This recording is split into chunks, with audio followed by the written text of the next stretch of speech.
Hi, I'm Lizzie from lizzieharper.co.uk and I'm a botanical and natural history illustrator. And today I thought I would do some pencil drawing, following a request from somebody who signed up and follows me on my YouTube channel. Just showing you how I'd go about drawing, in this case, a sycamore leaf. So stick with me and we'll have a look. Okay, so the first thing I'm going to draw is a sycamore tree. Now, often I just suddenly start drawing, but I want to keep this quite small. So first thing I'm going to do is draw in a very light kind of circle, which eventually I'll rub out to show where the space is. And with the sycamore, Acer pseudoplatanus, you see it's got these 5 veins. So I'm going to plot those in. That's going to be the central one, which is going to take us down to here. And I'm going to try and make sure this is all on the video. And this one comes at this kind of angle, and this one comes up here. And then these ones are more or less, they come out almost horizontal. So just by, and then the stalk comes down here. So just by plotting in these 5 main veins, you've already started to get a structure. Now I'm having a look to see where this, I'd normally do this without thinking. So that probably is kind of where this bit is. And then similarly on this side, sort of there-ish. And then down here, this junction is here. And something similar on this side. So then to make sure I've got the shape more or less right, it bulges out here a little bit. Goes down straight here. Okay, so I'm going to have to move that a little bit, that's right. And then out to here, this point,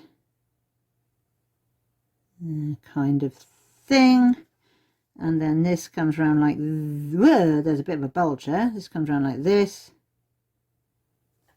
And then that kicks out there. And then there's a bulge around the bottom like that. It's a bit more cuneate than that actually. It's a bit more kind of blunt just there. There we go. And then similarly on this side, it goes out like that.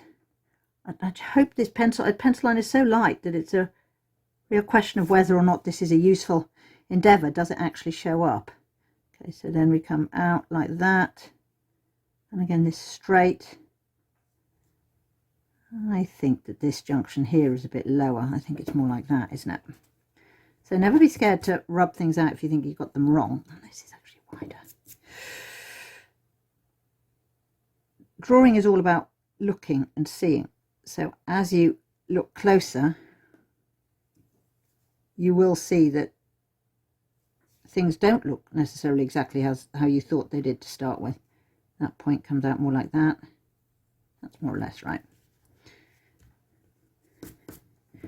Okay, are these parallel? Yeah, these are parallel, so this needs to come out a little bit as well.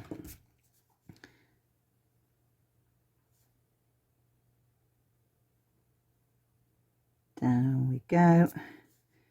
This is a pretty straight line coming out there. Temptation is to make it too wide, but it's not actually that wide. It's quite slender in a way. And then I'm going to have to redraw that vein. Make sure these are more or less opposite each other. Yes, they are. Actually, that's a bit lower. Actually, that's a bit higher. Let's be fair. Keep looking at your subject at all times. That comes out like that. Does that. This is opposite this. And that swells a bit like that. Yeah, okay. So now you've got a basic shape. I normally would just pick it up and draw it, but I'm trying to think how I would do it if I was not as confident as to be able to do that. And of course you only get confident like that by doing something for years and years. Okay, so now I'm looking at each individual tooth of the sycamore leaf. Okay, that does that. That one does that. It's a thinner one. So the margins of goes up here twists around here. There's a tiny twist at the top. The margins of leaves are very important in terms of figuring out what species they are. And the botanists have all sorts of terms for them. So these are dentate, which means like teeth. Hang on, I've missed a tooth there. Which you probably could have told me, couldn't you? Because they do look like teeth. But you might also see other botanical terms banded around like crenate. And if a leaf margin doesn't have any teeth on it, they generally refer to it as entire. So that just means smooth, like a, I don't know, a privet leaf.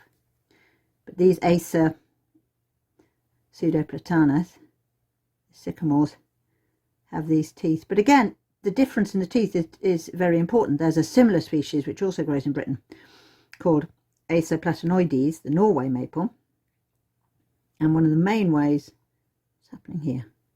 One of the main ways you can tell platanoides from pseudoplatanus is by the teeth on the leaves. There are various other little things, but the teeth on the leaves is really important. So when you're drawing, always look. Things that you may not think are important are terribly important. So all I'm doing now is I'm looking at the perimeter. The problem for me is if you do guidelines, then you end up keeping those guidelines, and I don't much like those guidelines. Okay, now I'm coming over to this corner. That's quite straight up to that first tooth. Oh, that's a nice little bit of dentition. Look at that, very cute. Nice. Okay. And I mean, the other thing to remember with drawing, first, when you're creating art, well, or doing botanical illustration, in my opinion, the hardest bit of any job is the drawing. That's the bit where you really have to concentrate. The painting, it's not just colouring in, that's me being facetious, but it really is much easier. The drawing, you really are wholeheartedly trying to concentrate on what you're doing and giving it your very best. Okay, so now I'm going to do this. I'm going to plot in the stalk, and it takes concentration because you're not just moving your pen across the page. In this case, it's a pencil. What's happening down there?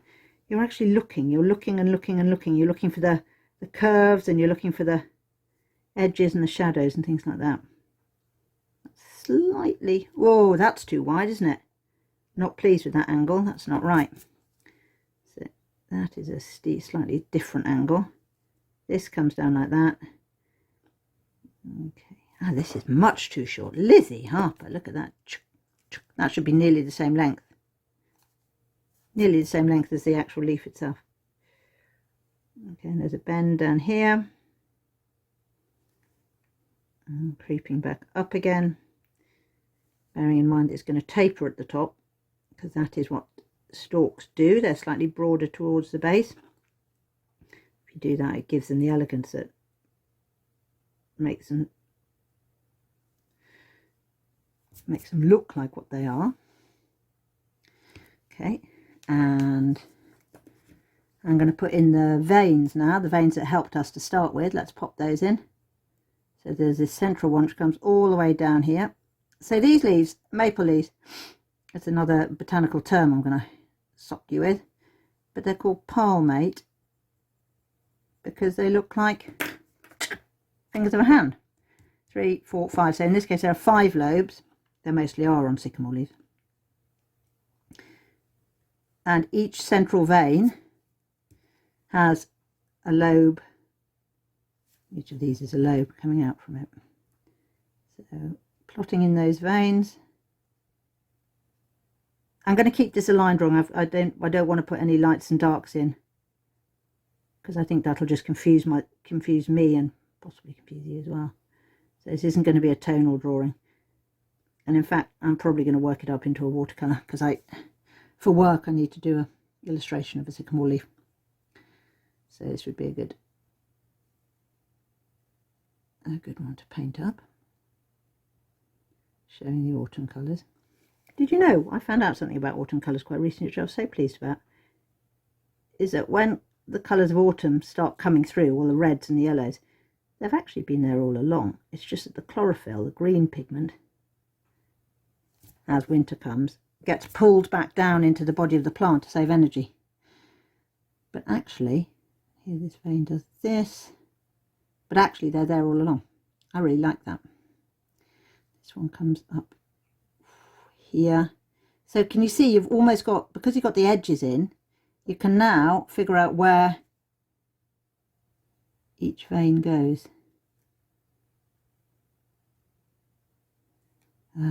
So that's gone there. So what's happening here, this one which curves out here, just pull him down. It's quite a wide, quite an obtuse angle there. It's sort of quite wide, it feels to me. This comes here, which is quite common. You'll often have a vein that goes right up to the, oh gosh, that's wrong, that goes up to the leaf junction.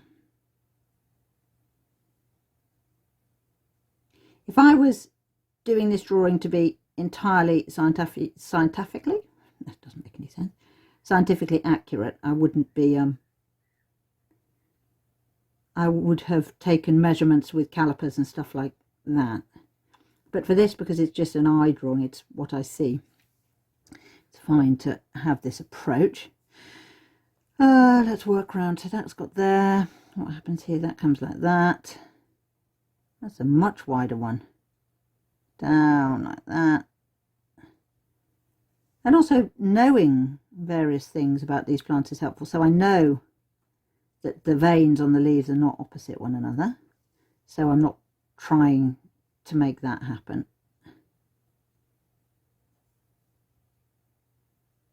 So yeah, do a bit of there we go. With now, this is always what happens. You start drawing, then you start getting lost in the detail of each particular space between the leaves. Okay, and then on this side, where are we? Top one. And there's a little one going up there. And then the next one is nearly opposite, but not quite opposite. So these veins, they're like our veins. They serve to carry, that's very nearly opposite as well. They serve to carry nutrients to the distal part of the tree. So they're super important for the tree. Slightly off. Can you see it slightly off, that one? Is that one, or is that one, that one? That one's that one. Okay, so you've got to get the angle right. Okay, that goes up there. So if you draw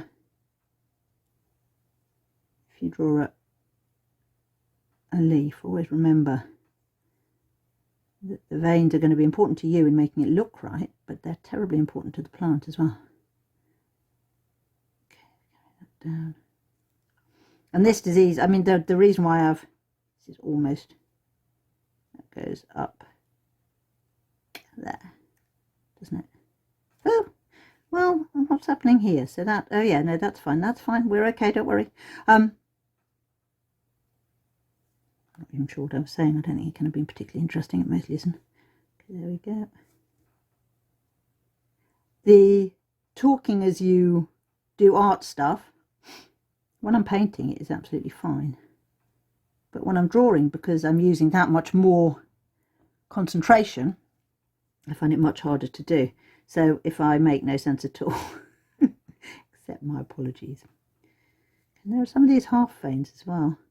That's very pretty then, that's very distinctive. That we've got that one in. What's happening here? There's something a bit weird going on here. Quite like it. I think it's an extension of that, to be honest with you. Okay. And the more detail you get down in amongst these veins, the easier it will be if you do decide you want to put colour on it, because you've got like a road map. You can see where everything is and you can keep anchoring yourself. You're like, oh right, that's near that vein which turns the corner, and that's, oh, I can see what's happening there because that's, you know, that's near that tooth which suddenly goes down very straight. So it means that you can sort your colours out as well. It is a bit difficult up here because these black spots, which are called tar, I think fungus, I have to research that, which are called tar spots, they make it quite hard to see what the venation is doing. Okay. Okay. And this one here is quite hard to see as well. Let's use this to carry us over. And a kind of anchor. where to start. And this has a lateral going across there, which I know hits that. Okay, that's right. What else happens in amongst there? Does it all meet up? Kind of. That one does that. And then, oh, I can't really see what's happening here. That is difficult. And partly that's because over the last few years I've become horribly long-sighted. I've been short-sighted all my life, and now I wear contact lenses. But in the last couple of years, as the 40s become the late 40s, I've become long-sighted as well. And I always used to think, innocent that I was, oh, you know what'll happen. I'll become less and less short-sighted, and finally, before I die, I'll have perfect 20/20 vision. No, wrong. So not true. So now I'm long-sighted and short-sighted simultaneously, which means I have to wear contact lenses in my normal day-to-day life. What's that doing? That's there. And I also, to work, now have to wear glasses. And I know as a fact that I'm far from alone in that. Most natural history illustrators I know are very short-sighted, and as they get older they all tend to be long-sighted as well. Okay, so up we go, and that crease is out there. Okay.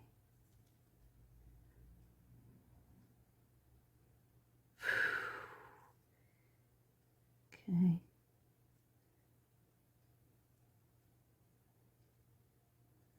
Okay, that's coming up there. I can't really see as clearly what's happening in amongst all this. It's annoying. The blotching has kind of made it hard to figure out what's happening on. What's happening on? Anytime you feel like using actual words, Lizzie, that would be great. Okay, so that goes down here.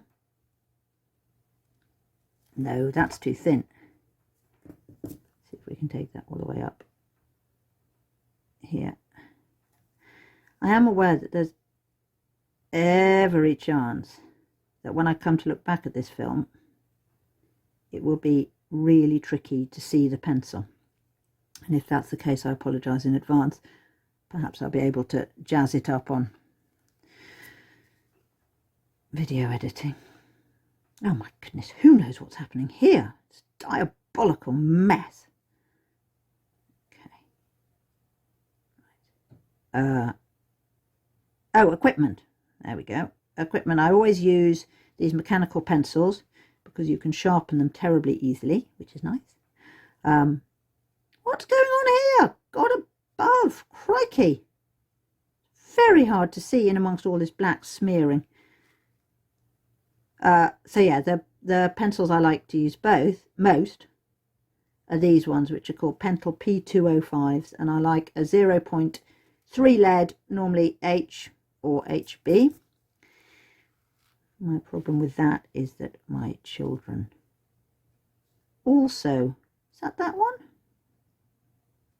Ah, okay. Oh, that's better. This one comes up here. No, it doesn't. That one goes up there. It's almost like there's a vein that it comes out here. My children also like my pencils, so I find that my pencils are never where I want them to be. Still. Okay, and that comes down here.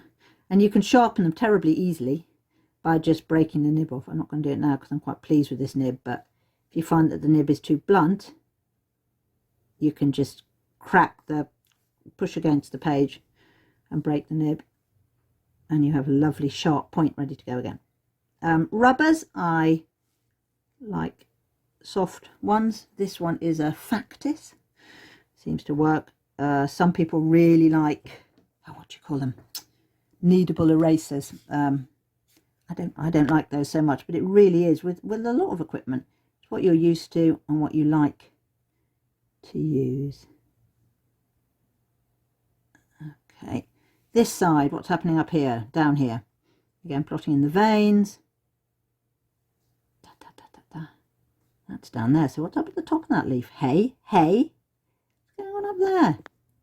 Very hard to tell. It's a slight crack in the leaf itself.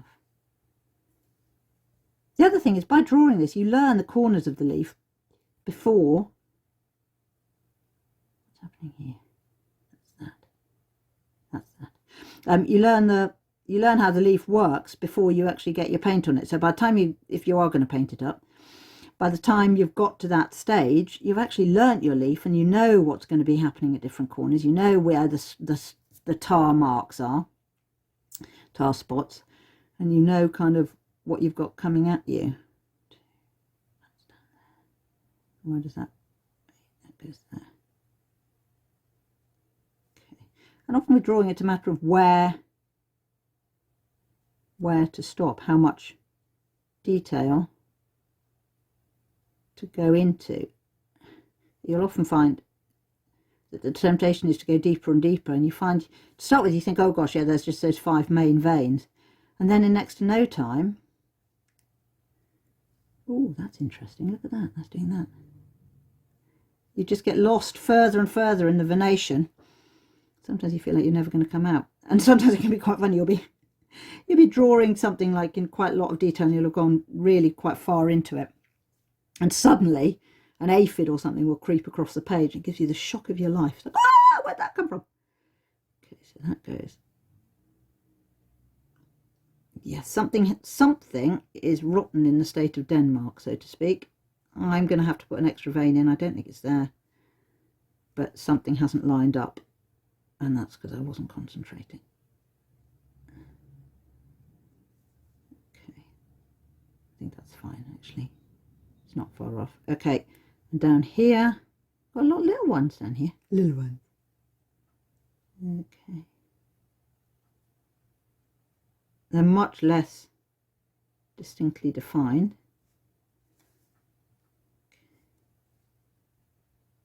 And that comes off there. Quite hard figuring this little bit is always difficult, figuring out what the heck is going on down here. And again, don't panic, don't be alarmed, just look and you will find. Seek and you will find. But it is really, drawing is, partly it's to do with knowing how to wield a pencil, but it isn't really. It's mostly knowing how to look and what to look for.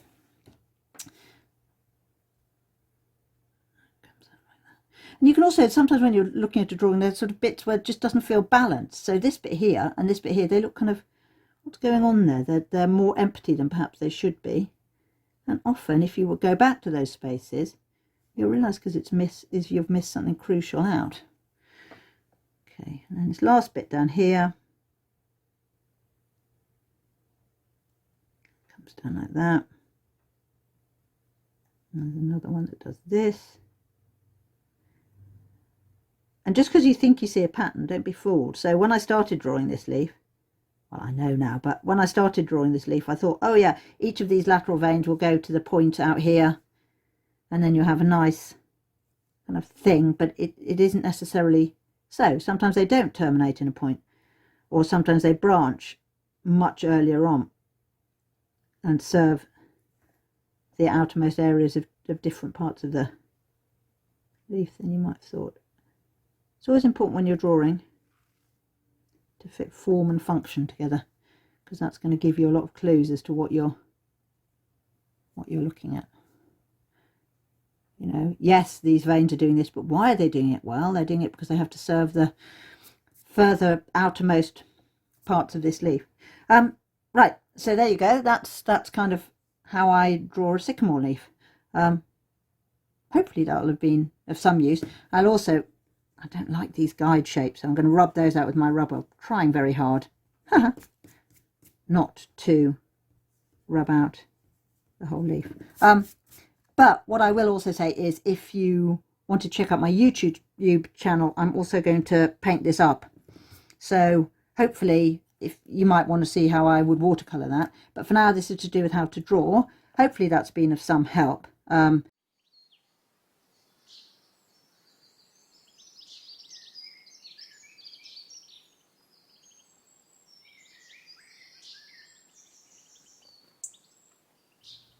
Hi, so we've finished doing that drawing of the sycamore leaf, and thank you for sticking with me. So that was just to show how I would go about drawing something. Normally I wouldn't use the guidance marks, but in this case it just shows how they can be really useful.